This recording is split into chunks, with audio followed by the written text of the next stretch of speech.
In today's lesson, we are going to explore how to use your TI-83 or TI-84 calculator. First, we are going to graph any function in an arbitrary viewing window. However, we must first turn on the calculator using the on button. Alright, so once we turn the calculator on, we have to tell it what function we want it to graph. So we're going to go to the y equals button right here, and this screen pops up. And then, for the purpose of this video, we're going to use the function y equals 2x a lot. So y equals 2x. You notice how it says x, t, theta, n. Don't worry about that right now. Someone else will take care of that. For our purposes, it's an x button. 2x. Alright, and then we're going to click zoom, so we get the standard viewing window, and zoom 6 will give us the standard viewing window. And that is the line 2x. It's also important to note that you can still get the graph of 2x just by clicking the graph button right here. But it's probably better to go zoom 6, especially at first, because that gives you the standard viewing window, and that's probably what you want first before you decide where to go. Alright, so now that we've graphed our function, we should probably go and see how we can zoom in and out depending on what we want, if we have to find the intersection of two functions in a certain problem, so on, so forth.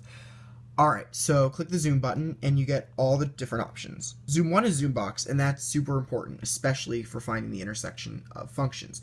So we're going to click the number 1 for zoom box, and you see this little blinking cursor. If I can find it, there's the little blinking cursor. That comes up. And basically that gives you, if you use it, a certain area of the function or functions, depending on what you're graphing, that you can zoom in on. So put the blinking cursor in the left upper corner of where you want your box of things that you want to zoom into. Press the enter so that it locks in right there. Go as far right as you want to. Go as far down as you want to, and then it creates the picture. I suggest that every time you zoom and then you find what you need to find, whether it be like the points of intersection or the maximum or minimum, whatever, you should go back to zoom standard because it just makes your life a whole lot easier. So zoom 6, and we are back to our function. Now if we go to zoom, you see option 2 is zoom in.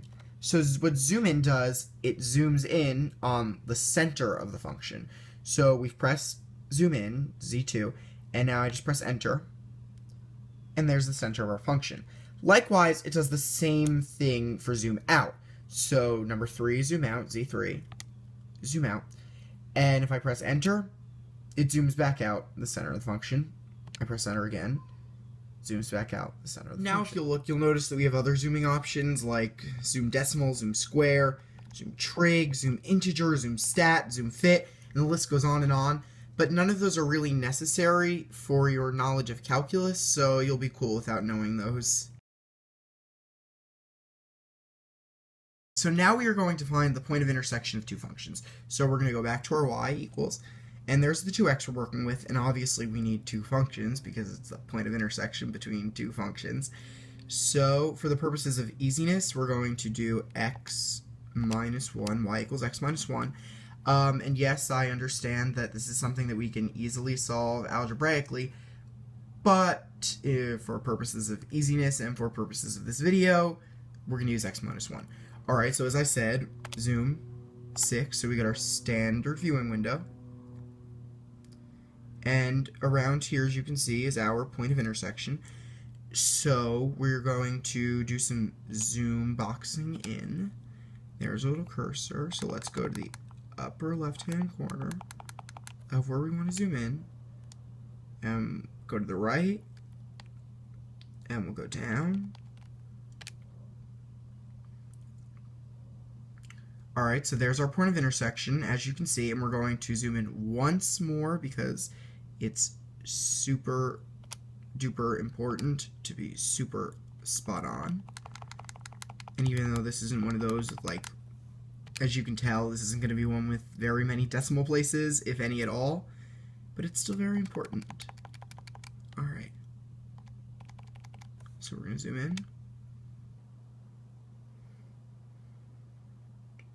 Alright, now in order to calculate the point of intersection, you're going to click the blue button second, and then you're going to click the trace button, because if you see above it, it says calc in blue, so calculate, and then calculate 5, intersect, first curve to x, yep, second curve, x minus 1, yep, guess, we're going to guess.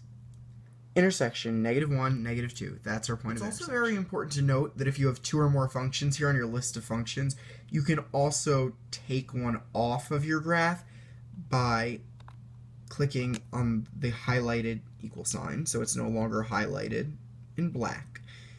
So now we're just going to see x minus 1 on our graph, so we're going to go to zoom, 6, and there's x minus 1, no 2x.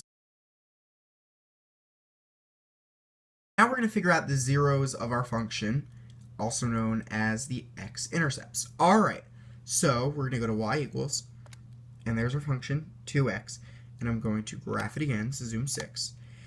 And also, I think we know what the 0 of y equals 2x is, because it's really easy to calculate algebraically, but I'm just going to go through the motions to show you how to do it with any harder functions.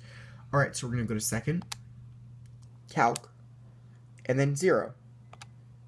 And you're going to have to go left bound, so left of where your 0 is. And then right bound, so right of where your 0 is. And then make it guess. And our 0 is obviously 0, 0.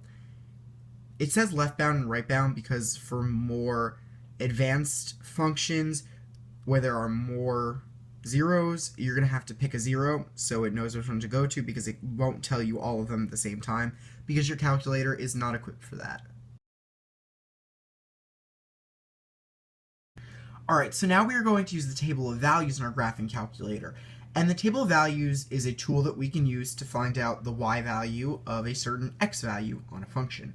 Alright, so we have our y equals 2x, we're cool. Alright, and now we're going to go to table set, so we're going to press second and then window because table set is above it in blue.